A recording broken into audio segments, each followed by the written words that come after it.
कल हम बात कर रहे थे एक बहुत ही सुंदर इस विशाल काय वृक्ष के विषय में, जिसका बॉटनिकल नाम है ब्यूटिया फ्रांडोसा। ब्यूटिया फ्रांडोसा और ब्यूटिया मोनोस्पर्मा, इसके दो नाम हैं ढाक के विषय में, किंसुक के विषय में, पूर्ण याज्ञिक के विषय में। इसको अपने आप में याज्ञिक कहा गया, यज्ञ करने वाला कहा गया। इस वृक्ष के ऊपर हम बात कर रहे थे। निश्चित रूप से यह बहुत ही गुणकारी वृक्ष है।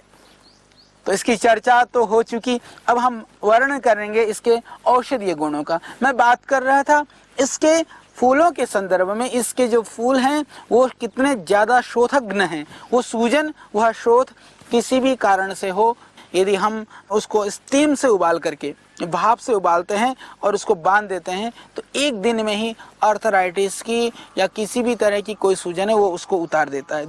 इसका एक और बहुत अच्छा प्रयोग है, जिनको लिकोरिया की परेशानी है, ब्लीडिंग होती है, आंतों में बहुत ज़्यादा वीकनेस है, उस स्थिति में इसके 5 ग्राम से 10 ग्राम फूलों को रात को मिट्टी के बर्तन में आप लगभग आधा लीटर पानी में भिगो दें, रात भर भिगो रहने दें, सुबह उसको नितार करके थोड़ा मसल लें, उसको छान करके पिएं आप। पीने से ही जो अंदर की जो गर्मी है, अंदर की आंतों की जो परेशानी है, जिनको आंतों में किसी भी तरह से अल्सर वगैरह की शिकायत है, उसमें यह अत्यंत लाभकारी है। और सबसे बड़ा लाभ आपको मिलेगा, इससे पेशाब खुल करके होगा और किडनी के लिए भी यह लाभकारी है और पेशाब के रोगों के लिए भी यह बहुत ही लाभकारी है। तो यह पलाश का वृक्ष मैंने अभी हालांकि बहुत प्रयोग किडनी के रोगियों पर नहीं किया है, परंतु मैंने सुना है कि कई लोग किडनी के रोग के लिए मात्र इसके पुष्प का ही प्रयोग करते हैं और कई जगह पर इसकी छाल का ही प्रयोग करते हैं। ये तो हमने पाया है कि ये मूत्र रोगों में बहुत ही लाभकारी है। तो किडनी के रोगियों को भी यह प्रयोग किया जा सकता है, क्योंकि यह जो वृक्ष है वह विषनाशक तो है, यह विष को दूर करता है, जहर को निकालता है, पर विशेषता इसकी यह है कि यह विषैला नहीं है, यह जहरीला पेड़ नहीं है, इसलिए यह ज़्यादा निरापद है। इससे कोई हानि होने की संभावना बहुत कम है। बहुत सारी जो केमिकल्स होती हैं, एलोपैथिक मेडिसिन होती हैं, इवन मैं जानता हूं कि जो आयुर्वेदिक जड़ी बूटियों में भी बहुत सारी थोड़ी ज़्यादा प्रयोग कर लें या और कुछ असावधानी से प्रयोग कर लें तो बहुत हानि होने की संभावना रहती है। कभी कभी लोग कहते हैं कि आयुर्वेद तो बिल्कुल निरापद है। मैं कहता हूं कि निरापद है, परंतु उसको 100% निरापद तो पानी भी नहीं है। पानी के बिना जीवन नहीं रह सकता, परंतु यदि आप ज़्यादा पानी पी लोगे तो पेट फूल जाएगा ना। इसी तरह से जड़ी बूटियाँ जीवनदायिनी हैं। रोटी से हमारे को जीवन मिलता है, हम अपने जीवन को चलाते हैं साग सब्जी से, दूध से, भात से। यदि उसी को ज़्यादा खा लें तो रसगुल्ला कितना स्वादिष्ट पदार्थ है, पर रसगुल्ला ही यदि हम ज़्यादा खा लें तो इसीलिए देश, काल, परिस्थितियाँ, मात्रा और शरीर का सामर्थ्य, ये सब हमारे लिए महत्वपूर्ण हैं। निश्चित रूप से यह बहुत ही लाभकारी। तो मैं आपको बता रहा था कि मात्रा सही होना, शरीर के शक्ति और सामर्थ्य के अनुसार होना, ये आयुर्वेद की चिकित्सा के हिसाब से बहुत ही महत्वपूर्ण है। तो इसके जो फूल हैं, प्राचीन काल में ही पलाश के फूलों का रंग बनाया जाता था। प्राकृतिक रंग के लिए भी यह पलाश का जो फूल है वो अत्यंत महत्वपूर्ण है, क्योंकि इससे हम रंग बना सकते हैं। और जितने भी जो प्राकृतिक जो रंग होते हैं वो रंग निरापद होते हैं, हानि रहित होते हैं। रंग की बात आई तो एक बात और बता देना चाहता हूं कि जो केमिकल वाले जो रंग हैं, आज हमारे पास उसका विकल्प नहीं है। हालांकि पतंजलि योगपीठ, पतंजलि आयुर्वेद और अभी नेचुरल कलरोमा करके हम प्राकृतिक रंग के लिए भी प्रयत्न कर रहे हैं कि हम प्राकृतिक रंग भी लोगों को उपलब्ध करा सकें। जिस घर में आप पेंट करते हैं, विविध तरह के केमिकल युक्त जो रंग होते हैं वो हमारे शरीर के लिए हार्मफुल होते हैं। कैंसर जैसी जो बीमारियां उससे पैदा हो रही हैं, इसके ऊपर काफ़ी रिसर्च हो रहा है। तो इसीलिए हमारे ऋषियों ने प्राकृतिक रूप से जो लाभकारी रंग हैं उनका निर्माण की विधि, उसका विधान किया था। तो यदि हम पलाश जैसे वृक्ष को बढ़ाते हैं तो प्राकृतिक रूप से जो रंग बनाने की जो विधा है वो भी हम इससे विकसित कर पाएंगे। तो हम बात कर रहे थे इसके फूल के विषय में। फूल से तो फिर फल बनता है, तो हम फिर फल की बात करते हैं। तो इसमें बड़ी बड़ी फलियां आती हैं, क्योंकि अभी पुष्प है इस वृक्ष में, इसलिए फलियां नहीं हैं। जब इसकी जो फलियां होती हैं वो फलियां इस रूप में बहुत लाभकारी होती हैं, क्योंकि इसको अत्यंत कृमिनाशक माना गया है। तो पलाश की जो फलियां हैं वो कृमिनाशक है। तो उसके बीज को थोड़ा सा पानी में उबाल करके बाहर की जो पतली सी छिलका होता है उसको हटा करके पाउडर करके रख लें। तो पलाश के जो बीज हैं वो अत्यंत कृमिनाशक है। तो जिन बच्चों को पेट में कीड़े हो, जवानों को हो, बड़ों को हो, चाहे तो उसमें आप कमिला बोलते हैं, बाइविडन बोलते हैं, इनको मिला करके भी प्रयोग कर सकते हैं। अन्यथा मिलाने की भी आवश्यकता नहीं है। पेट की कृमि के लिए बहुत ही लाभकारी है, क्योंकि इसके ऊपर डॉक्टर KL डे उन्होंने बहुत ही इसके ऊपर रिसर्च और प्रयोग किया है। और तमिल में भी, तमिलनाडु में जो तमिलियन जो चिकित्सक हैं, हमने देखा है कि वहाँ पर भी हमने सुना कि इसके ऊपर इसका जो कृमिनाशक जो गुण है उसके ऊपर बहुत ही काम हो रहा है। और ये प्राचीन काल से ही पलाश के बीजों को कृमिनाशक माना गया है। तो कीड़ों की स्थिति में बीजों को ला करके पानी में थोड़ा सा उबाल करके पतले छिलके को हटा करके या डायरेक्ट उसको पाउडर करके भी वो छिलका बाहर हो जाता है, उसको छान करके आप प्रयोग कर सकते हैं। 1 ग्राम से 2 ग्राम, और चाहें तो बच्चों को थोड़ा सा गुड़ खिला दें। गुड़ खिला करके फिर बाद में जो चूरमे वगैरह होते हैं गुड़ में आ जाते हैं, बाद में इसके बीज को खिला दें तो कीड़े निकल जाते हैं। तो पेट की कृमि के लिए बहुत ही लाभकारी है। दूसरा ये जैसे मैंने कहा कि इसके जैसे पुष्प कामोद्दीपक हैं, तो मैंने देखा कि इसके अंदर जहर को नाश करने की क्षमता भी इसके अंदर है। चरक और सुश्रुत के साथ गुजरात में एक बहुत प्रसिद्ध पुस्तक है, जंगलनी जड़ी बूटियों करके, बहुत अच्छे लेखक हुए, काफ़ी वहाँ की बड़ी किताब है, हमने उसको भी पढ़ा है। जंगलनी जड़ी बूटियों में भी इसके संदर्भ में उन्होंने लिख रखा है कि ये जो है पलाश का जो पंचांग का जो क्षार है या पलाश का वृक्ष है, उन्होंने सर्प विष में भी प्रयोग किया, ऐसा वो लिखते हैं। तो ये सर्प विष के विषय में तो मैं अभी बिना प्रयोग के प्रामाणिकता के साथ नहीं कह सकूंगा, क्योंकि वैसे चरक और सुश्रुत में भी इस वृक्ष के संदर्भ में सर्प विष हर माना गया है। तो सर्प विष चाहे दूर ना हो, परंतु हम आज वायु से जो पोल्यूशन हम ले रहे हैं, अनाज के अंदर हम पेस्टिसाइड और यूरिया खा रहे हैं, विविध तरह की जो खाद्यान्न का जो दोष है, आज फूड पॉइजनिंग बहुत बढ़ रही है, हम उसको जरूर इस वृक्ष के द्वारा रोक सकते हैं। जो आज की ज्वलंत समस्या है, आज की जो भयानक समस्या है, तो उसको हम इससे रोक सकते हैं। तो उसको रोकने के लिए भी यदि हम इसके पेड़ के छिलके का भी यदि काढ़ा बना करके पीते हैं, तो इससे भी जो हमारे शरीर को हम डिटॉक्सिक कर सकते हैं, टॉक्सिन्स को बॉडी से बाहर निकाल सकते हैं। तो मैं बात कर रहा था इसकी बीज की। तो जो बीज है इसको पाउडर करके लेने से आजकल क्या है कि पोल्यूशन की वजह से दूसरे भागम भाग की ज़िंदगी से, और एक चीज़ और भी, हम लोग जो नियमित रूप से टेलीफोन सुनते रहते हैं, मोबाइल सुनते हैं, लैपटॉप में काम करते रहते हैं, उससे क्या है कि शरीर के अंदर, हमारे दिमाग के अंदर, हमारे नर्वस सिस्टम के अंदर, हमारे ब्रेन के अंदर जो उसका जो साइड इफेक्ट है, क्योंकि आज ये हमारी बहुत आवश्यकताएँ हो गई हैं, हम उससे बच नहीं सकते हैं, परंतु उसकी जो दुष्प्रभाव है उसको रोकने के लिए भी मैं समझता हूँ कि मॉडर्न सिस्टम में कोई उपाय नहीं है। उन्होंने संसाधन विकसित तो कर दिया, पर उसकी जो समस्या पैदा होने वाली थी उसका समाधान हमारे ऋषियों ने प्राचीन काल से ही कर रखा था। उनमें से एक यह भी वृक्ष है, उसके लिए पलाश का वृक्ष। तो उसका बीज का पाउडर करके लेने से, मिश्री मिलाकर आप दूध से ले लीजिए, चाहे उसको पानी से ले लीजिए, उससे यदि आप ले लेते हैं तो इससे जो टॉक्सिन्स इकट्ठे हो रखे हैं या किसी भी तरह के जो लैपटॉप से या मोबाइल से जो तरंगे निकलती है, एक ऊर्जा निकलती है, तो उसकी वजह से आज एक और समस्या बहुत बढ़ रही है, नींद कम आना, चिड़चिड़ापन होना, और सबसे बढ़िया आपका पारिवारिक जीवन, जो सेक्सुअल जो लाइफ है आपका बहुत गड़बड़ हो रहा है। तो उन भाई और उन बहनों के लिए भी बहुत सारे लोग ऐसे आते हैं, यूँ तो काम वासनाएं बहुत बढ़ रही है, परंतु संतति निर्माण की जो सामर्थ्य जो होना चाहिए था, काम शक्ति का जो मुख्य प्रयोजन, वो घट रहा है।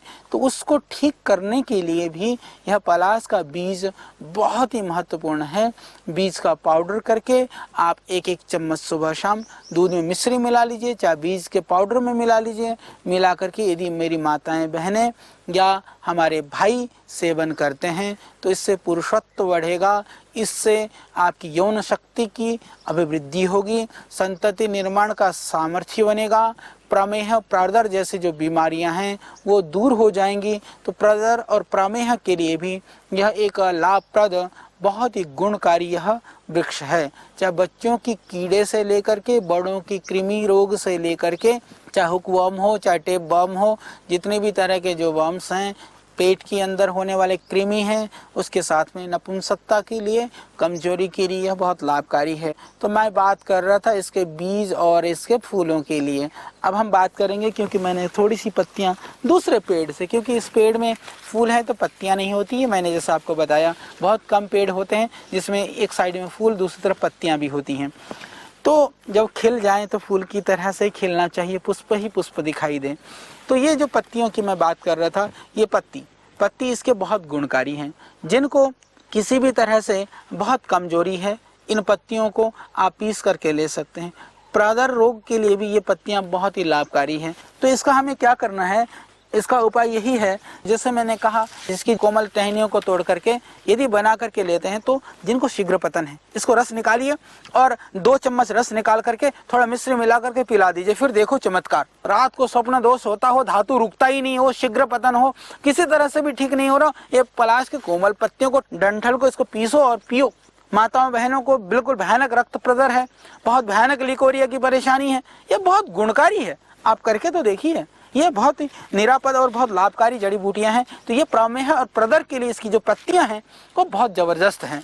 इसके अतिरिक्त तो यह बहुत ही लाभकारी स्किन प्रॉब्लम के लिए भी, यदि इसको आप पीस करके इसको शरबत बना करके पीते हैं या इसका रस को नियमित रूप से सेवन करते हैं, तो जो आपकी जो स्किन प्रॉब्लम है, जो कुष्ठ रोग है, उसमें भी यह बहुत ही लाभकारी है। ये पलाश का वृक्ष, ये आपको तन को सुंदर करता है, यह शरीर को सुंदर करता है, त्वचा को सुंदर करता है, अंदर के जो आपके रोग हैं उनको भी परिसमाप्त करता है। तो इसकी जो पत्तियां हैं वो भी बहुत लाभकारी हैं। इसके बहुत सारे और भी गुण हैं, तो उनमें से जो मुख्य मुख्य गुण थे मैंने वो आपको बताया, कि जिससे कि आप सहजता से प्रयोग कर सकें और आपके घर के आसपास में, जंगल में कहीं ना कहीं तो ये जड़ी बूटियां जरूर आपको मिलेंगी। तो आप मंगाएं और पलाश की इन पत्तियों को, कोमल पत्तियों को, कोमल टहनियों का सेवन करके पेशाब के रोग, मूत्र के रोग और आप प्रमेह और प्रदर जैसी व्याधियों से मुक्त हो सकेंगे। इसके अतिरिक्त खुजली में भी आप इसको पीस करके, खुजली हो रही है और कुछ भी नहीं, आप पीस करके भी इसको लगा देते हैं तो खुजली में ऐसे भी ये लाभ करता है। पी सकते हैं, अंदर से बाहर से इसको लगा सकते हैं। ये निरापद है, ये हानिकारक नहीं है और बहुत ही अच्छा है। खाने में जरूर ये कसेला होता है पर ऐसा खराब स्वाद भी नहीं है, अच्छा है, ये बढ़िया, कोई परेशानी नहीं है। इसको आप खाइए, इसको अंदर के रोग और बाहर की बीमारी के लिए। और जिन लोगों को बवासीर है, इसमें भी ये बहुत ही लाभ करता है। जिनको बवासीर की शिकायत है, विशेष करके जो ब्लीडिंग वाली जो पाइल्स है, उसमें ये लाभकारी है। इसके अतिरिक्त जिनको पेशाब कम आता है, इसके जो पत्तियां हैं और इसके जो फूल हैं, इन फूल और पत्तियों को आप, जैसे मैंने कहा, स्टीम कर करके, उबाल करके यदि आप पेड़ों में भी बांध लेते हैं तो जिनका पेशाब कम आता है, पेशाब खुल के होने लगता है। और यह मधुमेह के लिए भी लाभकारी है और मधुमेह जन्य जो विकृतियां हैं, डायबिटीज वालों के लिए, किडनी को स्वस्थ रखने के लिए और अपने पेशाब रोगों को दूर करने के लिए इसका एक सरल उपाय बता देता हूँ। इसकी छाल, इसकी पत्तियां, इसके फूल, इसके बीज 4 हो गए और इसका जड़ 5। तो ये 5 तत्वों को, 5 में से 4 मिले, 3 मिले, 2 मिले, आप निकालें। 5 ग्राम लगभग इसको सुखा कर रख लीजिए। 5 ग्राम को खूब उबालें 400 ग्राम पानी में, 100 ग्राम बचे, छान करके आप पी लो। ये सरल उपाय और सहज उपलब्ध उपाय यदि आप इसको भी करते रहेंगे तो ये आपकी किडनी के लिए, इवन जो हमारे डायबिटिक के पेशेंट हैं, हमारे भाई बहन, पलाश का प्रयोग सीधा मधुमेह में बहुत कम आयुर्वेद वाले प्रयोग करते हैं। परंतु मैं एक रहस्य की बात बता देना चाहता हूँ, यह मधुमेह के लिए भी लाभकारी है और मधुमेह जन्य जो विकृतियां हैं उसमें भी यह बहुत ही लाभकारी है। आपका सीरम क्रिएटिनिन, ब्लड यूरिया वगैरह बढ़ना शुरू हुआ है तो उसके लिए भी यह बहुत ही गुणकारी है, बहुत ही लाभकारी है। और इसके अतिरिक्त इसका जो तेल है, इसके बीज में से तेल निकालते हैं तो वो तेल हमने देखा है, क्योंकि हालांकि तेल ज़्यादा नहीं मिलता है पर तेल बहुत ही ज़्यादा लाभकारी है आपके कुष्ठ रोग के लिए। तो कुष्ठ रोगों में बहुत लाभकारी है इसका तेल और इसकी पत्तियां लगाना भी और इसके रस का सेवन भी। तो ये हम बात कर रहे थे पलाश के विषय में। इसके 1-2 प्रयोग और रह जाते हैं। जिन लोगों को अतिसार है, इसके जो जड़ें हैं, जड़ों की जो छिलका है, जड़ के छिलका को काढ़ा बना करके यदि आप नियमित रूप से पीते हैं तो उससे जिनको अतिसार है, जिनको बहुत ज़्यादा अल्सरेटिव कोलाइटिस जैसा है तो उसको भी आप रोक सकेंगे। उसके लिए भी वो बहुत ही लाभकारी है। और फुंसी में भी जैसे छोटी छोटी फोड़ी फुंसियाँ हैं तो इन पत्तियों को आप थोड़ा सा गर्म कर करके यदि आप पुलटिस बांध देते हैं तो पुलटिस बांध देने से आप देखेंगे कि जो फुंसियाँ हैं फुंसियाँ भी बैठ जाती हैं। और फोड़े फुंसी में जहाँ कहीं इस तरह की सूजन है वहाँ पर भी आप इनके पत्तियों को बांध सकते हैं। और जिस शरीर में जहाँ गांठ है उसमें भी आप बांध सकते हैं। और इसमें से एक गोंद निकलता है। गोंद जो है, गोंद को हमारे यहाँ बहुत ही प्रयोग किया जाता है, जिसको कमरकस या चूनिया का गोंद बोलते हैं। कमरकस करके ये पंसारी का मिल जाता है, वो ताकत के लिए भी प्रयोग होता है। जिसको रक्त प्रदर है माताओं बहनों को, तो गोंद को यदि आप पाउडर कर करके यदि आप थोड़ी थोड़ी मात्रा में आधा ग्राम लगभग भी ले लेते हैं तो बहुत ही लाभकारी है। और एक इसका विशेष प्रयोग आँखों के लिए, इसका जो जड़ है उसके जड़ को आप जैसे मान लीजिए 1 किलो जड़ ले लीजिए या आधा किलो ले लीजिए, आप लगभग 8 गुना पानी में उसको पका लीजिए। पकाने के बाद में जब उसमें से स्टीम निकलता है, अर्क निकालने की जो विधि है, अर्क से निकाल करके लेते हैं तो वो अर्क आँखों में डालें तो पलाश का जो अर्क है वो आँखों के लिए बहुत ही लाभकारी है। और उस अर्क का थोड़ी ज़्यादा मात्रा में सेवन करते हैं तो जिनको अल्सरेटिव कोलाइटिस है उसके लिए भी बहुत ही लाभकारी है। तो यह वास्तव में इसका जो तेल की जो मैं बात कर रहा था, तेल को आप जैसे स्किन पे लगा सकते हैं, ऐसे ही नपुंसकता के अंदर अपने उसकी मालिश भी कर सकते हैं। तो पंचांग का जो क्षार है, इसके अतिरिक्त यदि हम इसके पूरे पंचांग को राख बना करके उसका क्षार बनाते हैं, क्षार आयुर्वेद बनाने वाले जानते हैं, पलाश का जो क्षार होता है वह अत्यंत सूजन नाशक है, विष दोष हर है। और वो किडनी रोगों के लिए वो मूत्रल है, जिनका पेशाब रुक रुक करके आता हो, वो बहुत ही लाभकारी है। तो यह एक वृक्ष लाभ अनेक, मैं तो ये मानता हूँ कि यदि हम इन वृक्षों में से 1-2 प्रयोगों को भी सही ढंग से कर पाएँ और इन जड़ी बूटियों से हमें यदि किसी को भी जीवन मिले, तो मैं अपने इस पुरुषार्थ को, इस प्रयत्न को, चाहे तपती धूप हो, चाहे घनघोर जंगल हो, चाहे पहाड़ हो, चाहे मैदान हो, चाहे वृक्ष की यह ऊंची ऊंची शाखाएं हों, चाहे जमीन में बैठ करके बताना हो, तो यह मैं अपने आप को सफल समझूंगा। मुझे खुशी है आज हमारे देश के करोड़ों भाई बहन इस कार्यक्रम से लाभ उठा रहे हैं और अपने जीवन को निरोग और स्वस्थ बना रहे हैं। तो मेरी बहुत शुभकामनाएं। फिर हम एक और जानकारी के साथ होंगे आपके बीच। तब तक के लिए आप मुझे दीजिए विदा। ओम।